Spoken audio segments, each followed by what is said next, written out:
Welcome to another Disruptive Discourse video. This is episode 5 of what Ark Invest bought this week. As you all know, every weekday Ark Invest releases a list of stocks purchased and sold for their ETFs. And if you didn't know that, but you're interested in seeing that list, then check out episode 1 for how to get access to it. In this episode, I will analyze the stocks purchased in the week of November 9 to November 13. My analysis will be on new stocks that I haven't previously analyzed.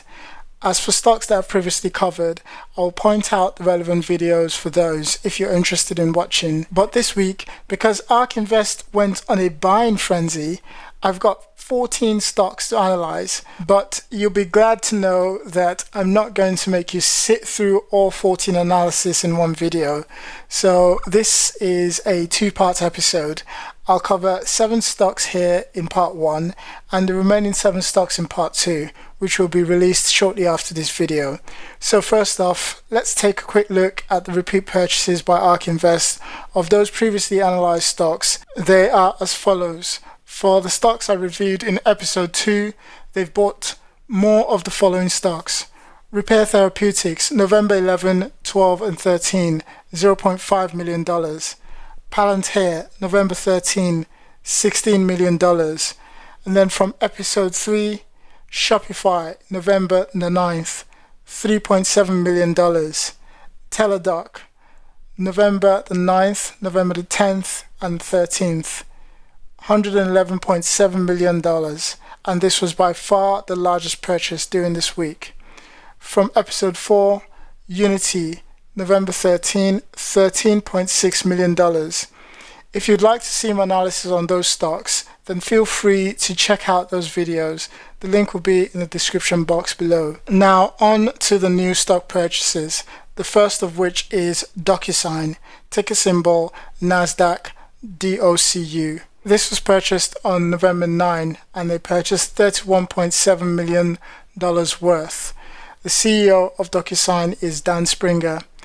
Docusign's main business model is enabling companies to manage agreements electronically, thereby eliminating the need for printing out hard copies of a document. But it's not just limited to that.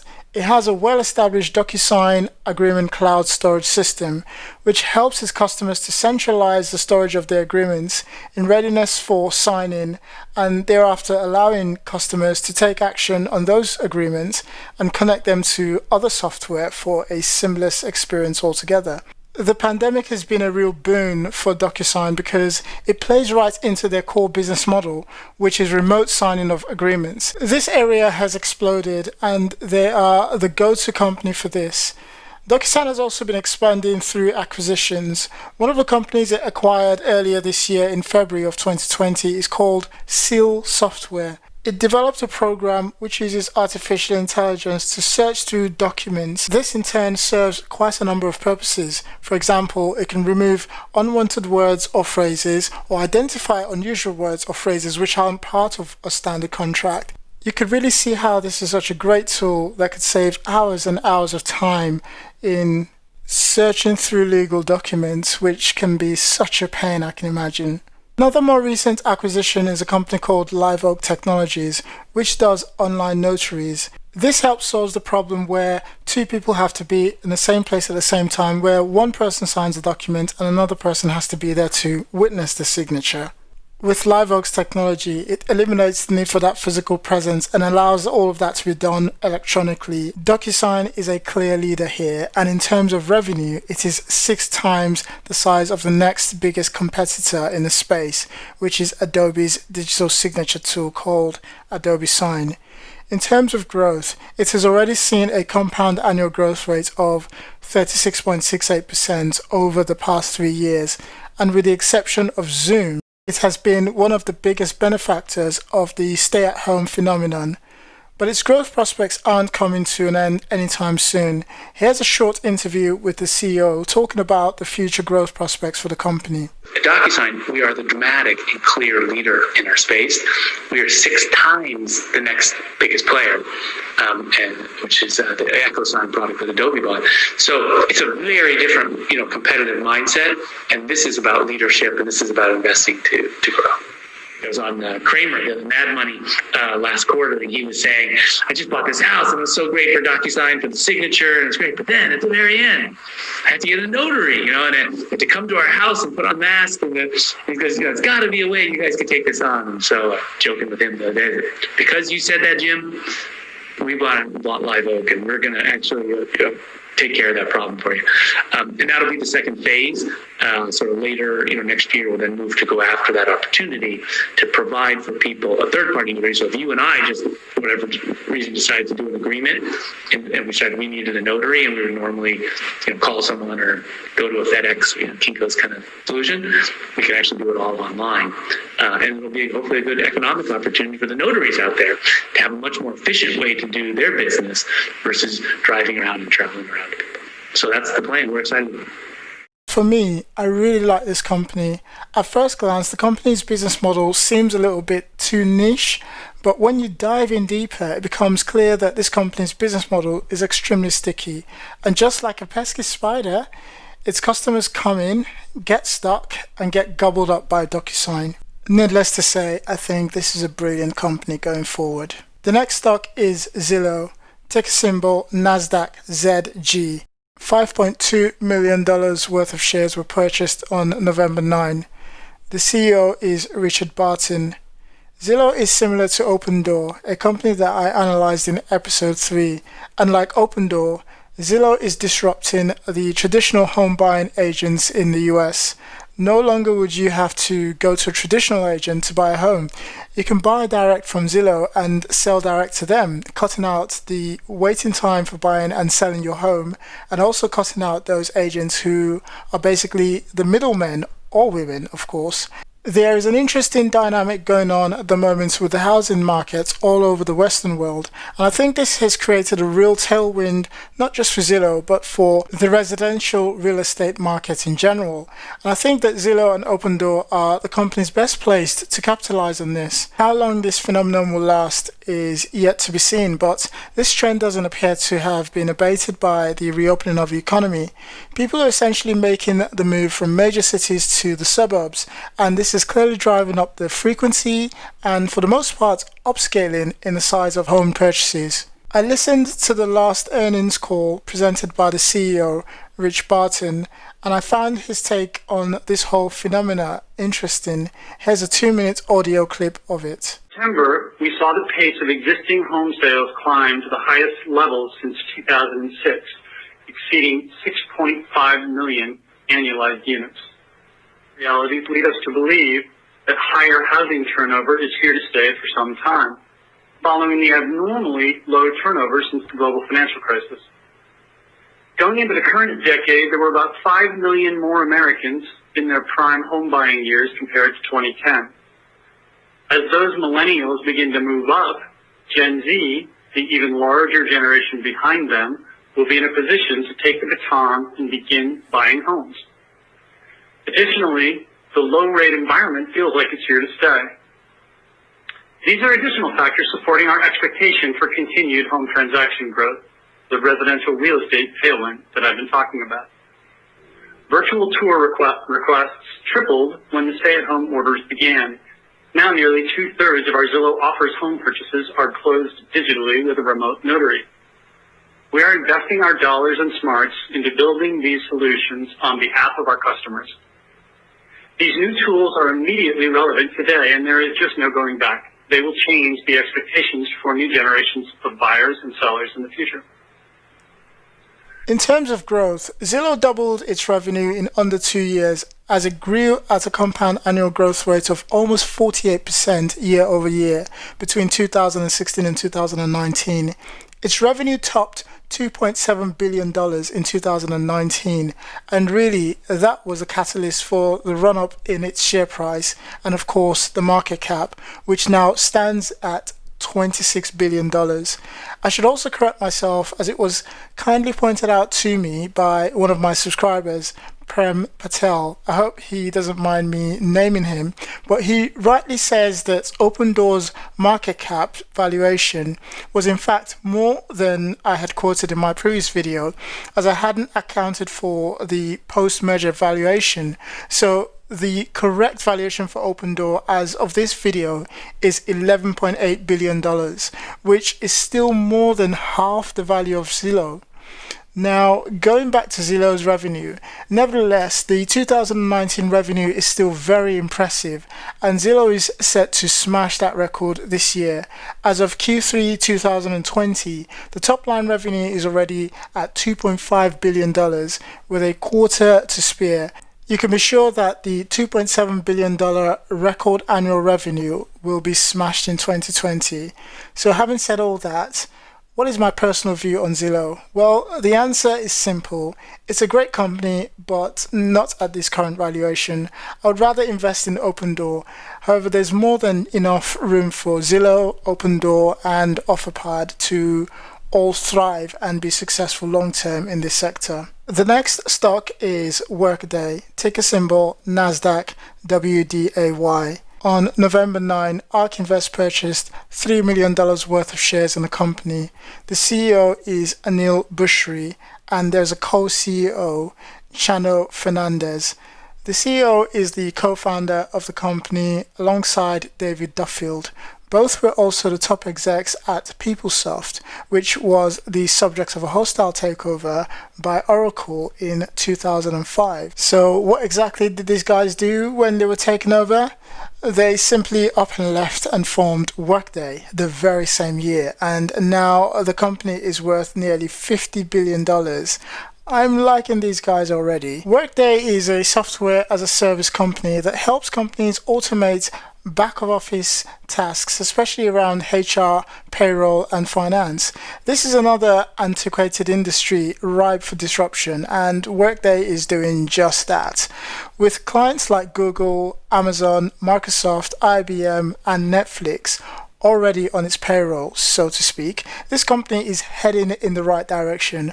But what is really intriguing about the company is the fact that it is leveraging the power of machine learning to help analyze data so that companies make smarter decisions, such as identifying weaknesses within organizations that can be improved, and then identifying top performers so you can know who to reward for their higher efficiency and much more. Here's the CEO to break it down even further. Why do you need AI for that? What does it do? Well, so I like to talk about it as machine learning. I think artificial intelligence gives people images of the Terminator, and that's not the world we live in. Hal, machine learning is this great technology that lets you sift through massive amounts of data and make predictions. There's a great book, Prediction Machines, written by some Toronto professors.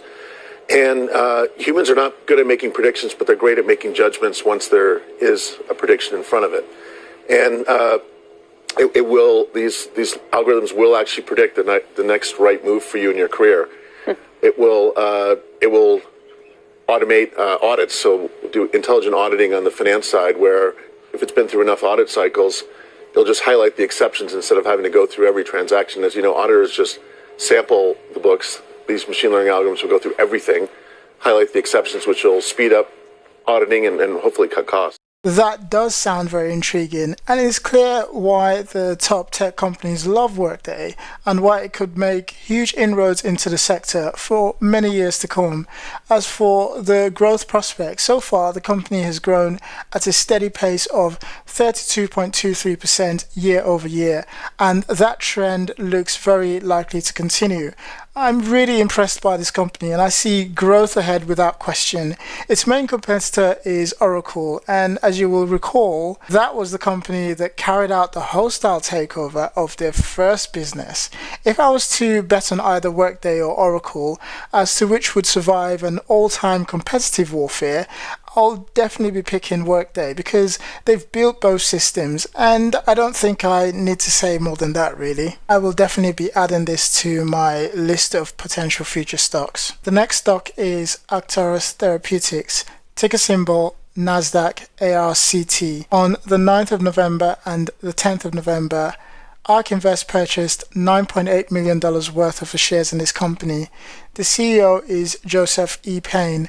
Arcturus is a biopharmaceutical company that specializes in the development of mRNA, also referred to as messenger RNA medicines.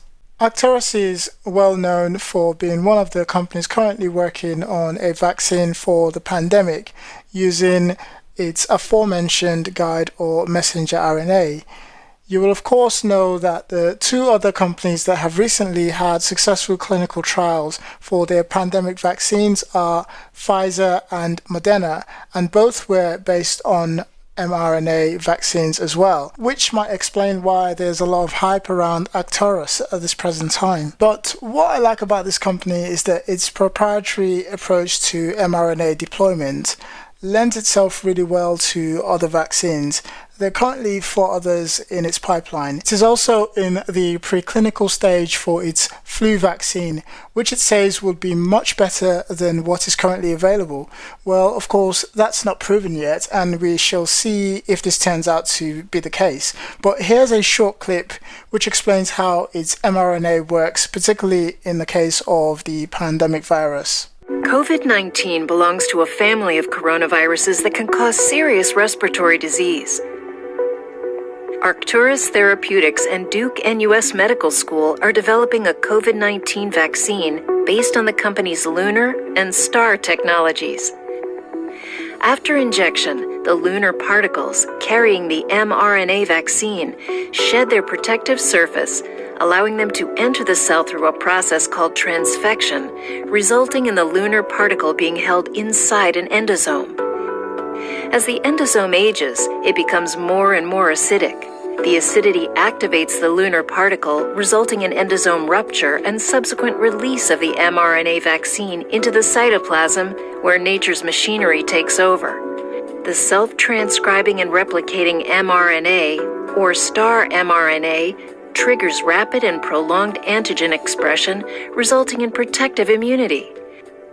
Arcturus COVID-19 vaccine works in very low dose because of sustained protein expression, providing a superior immune response protecting the individual from the coronavirus. As for the growth potential, I think there simply would not be enough companies making these vaccines to cater for the world's demand for these drugs. So quite frankly, this is not a sprint, but rather a marathon. Whoever successfully makes a viable vaccine will definitely play a part in ridding us all of this virus. It's really that simple. So if you're interested in vaccine investments, this could be a good one for you. Ark Invest definitely loves it. I'm not going to go through the company's revenue, as that's simply just a pointless exercise for a company that's still in the discovery and development phase. It gets its revenue from grants and partnerships with other big biotech companies, and that's all that really matters. As for me, I've got an ETF style portfolio that I've built on Trading 212, and Arcturus is part of my holdings. It's a really small portion, as that portfolio on the whole is quite small. The next stock is TWST Biosciences, ticker symbol NASDAQ TWST. Ark Invest purchased on the 9th of November and 10th of November $15.5 million worth of shares in the company. The CEO is Emily Leprost. TWST Biosciences has become the 4th largest holding in the Ark Invest Genomics ETF at a value of $215 million, and it also makes an appearance in the Innovation ETF at an even larger value of $229 million.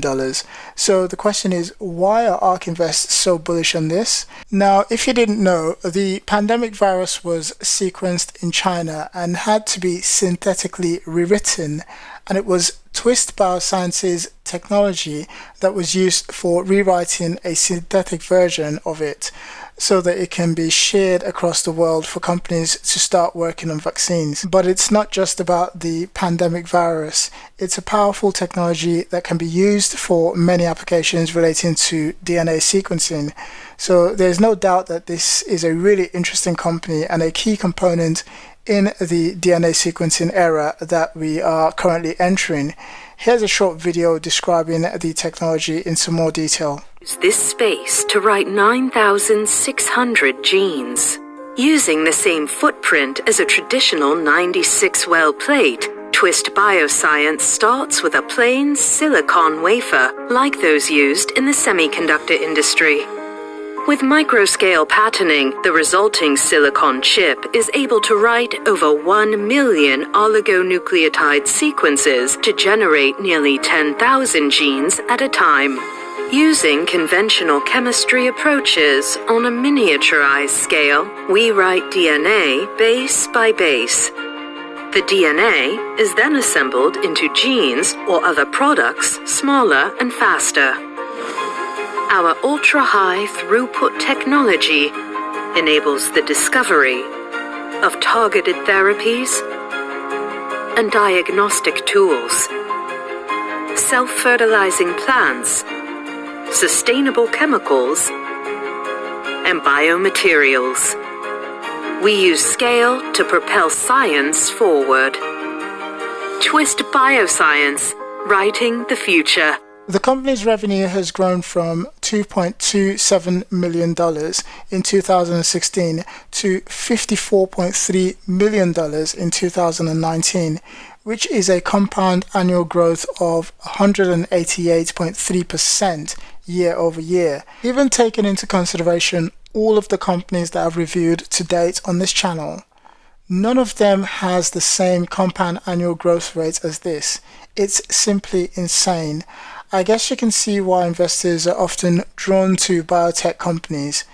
Now, you might look at that net loss and be worried, and you won't be wrong to be worried, but the company does have a 23% gross margin, so after deducting the cost of goods from revenue, you're left with definitely a positive number, which cannot be bad.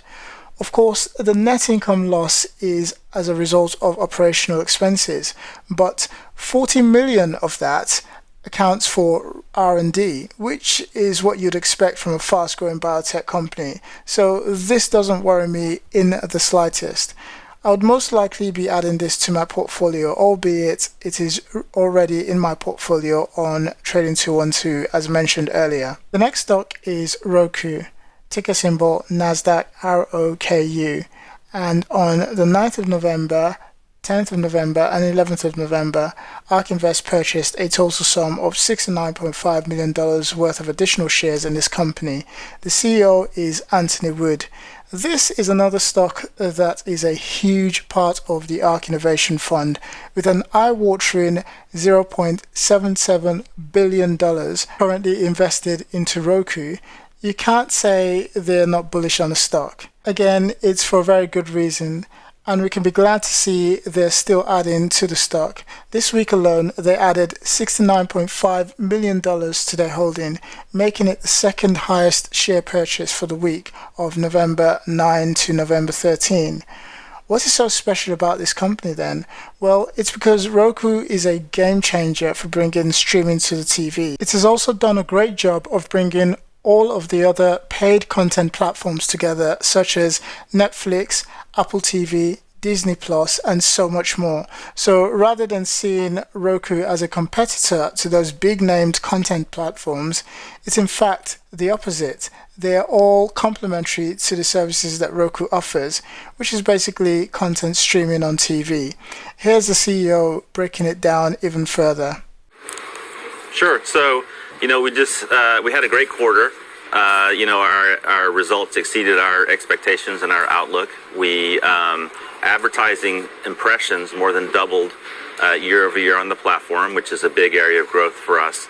There's a lot of new content services launching. You've heard of things like Disney Plus and Apple TV Plus, and those are all great accelerators for our business. We're an essential partner for those types of companies. We set a goal of running the company this year roughly EBITDA break even. We've exceeded that. We're a slight EBITDA positive this year, and that's because we are putting most of our increase in gross profit back into the business, and you can see that because it's such a big opportunity. I mean, most of the world still doesn't stream, even though it's getting very popular. We're the U.S.'s leading streaming platform, so it's a big opportunity. So you're seeing things like us launching Kids and Family on the Roku channel, the new Roku smart soundbars, which is a new way for us to acquire active customers. There's a lot of products that we're investing in that are going to pay off in the future. Yeah, I think what we're going to see. I mean, what's happening is you have the technology companies creating new streaming services, and you have the incumbents, realizing, wow, most of my users are moving to streaming, so I need to follow them. And so there's a lot of new streaming services launching, and we're an essential partner for those services. We're a great way to launch those services. That's our business. I mean, our business basically is connecting end users that are watching television with the streaming services that want to reach those users. And so, yes, we get paid when we help sign up customers. So when our partners win, we win. We help them sign up customers, and we get a percent of revenue for that. But then also, we built a purpose-built platform for watching streaming television, and we built, among other things, into that platform a lot of features to merchandise services and help these companies acquire subscribers. And so we do get paid for that. So that's part of our business model, and it's a good business. It's a very good business indeed. Just to underline the point, its revenue has grown from $389.65 million in 2016 to $1.13 billion in 2019, which is a compound annual growth rate of 41.52% year over year for the last 3 years. And in the first 3 quarters of 2020, it has already generated $1.129 billion, equaling all of the revenue generated last year. So it's definitely going to smash its revenue growth for financial year end 2020. It is undoubtedly a great company with a great business model, and I've already started to take up positions in the company for a long-term hold. This could be the next Netflix in terms of its growth and disruptive impact. The next stock is Nintendo, OTC NTDOY, and Ark Invest purchased shares on November the 9th, 10th, 11th, 12th, and 13th, all amounting to approximately $43.2 million. The CEO is Shuntaro Furukawa. Nintendo should be a company familiar to everyone. They are a gaming company responsible for, personally, my lost years of misspent youth playing on games like Super Mario Brothers. But now it's probably commonly known for the Pokemon franchise, which is a huge revenue driver for the company. The gaming sector has been doing very well, especially during this pandemic. And unsurprisingly, Nintendo has been a benefactor of that, as has other gaming platforms. So why has Ark Invest taken an interest in this Japanese gaming giant? Well, I honestly cannot see a reason other than the fact that the gaming industry has been in an upward trajectory, and that trend is likely to continue. Nintendo isn't, as far as I'm aware, planning on releasing a new version of its Nintendo Switch. It has been doing very well with its Nintendo Switch online subscription, and I can see that continuing. Nintendo has also got the handheld device sector cornered, as there virtually isn't any other company challenging it in that particular space, except that you could argue that a lot of people are happy to play games on their mobile phones and tablets these days, and that's a trend that's set to continue. Nevertheless, despite this, Nintendo's growth over the past couple of years is undoubtedly driven by Nintendo Switch, so you have to think that there would be a refresh soon, and if not this year, then certainly next year. As for future growth, again, this is dependent on how successful its refresh of the Switch is, but I can't imagine they'll make a radical enough change to drive fans away, so you could be rest assured that demand and consequently growth will be there for sure. The question is, how long can it sustain the current 38.88% compound annual growth rate? Nintendo is of course listed on the Japanese stock exchange, so that means it doesn't have to report any of its finances with the US Securities and Exchange Commission, but it is still possible to buy shares in the company under what is called an ADR, which stands for American Depository Receipts. It represents an equivalent value of the stated number of shares purchased in the foreign company. So technically, it's not quite owning shares in a company, but rather it's like buying a fund that's invested in the stock. Well, as for me, I will not be purchasing Nintendo.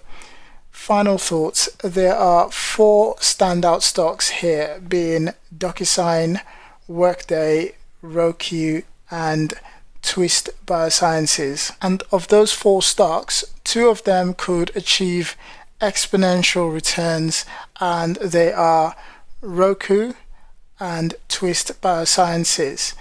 Hope you've enjoyed this video. If you have, then do like, comment, and subscribe.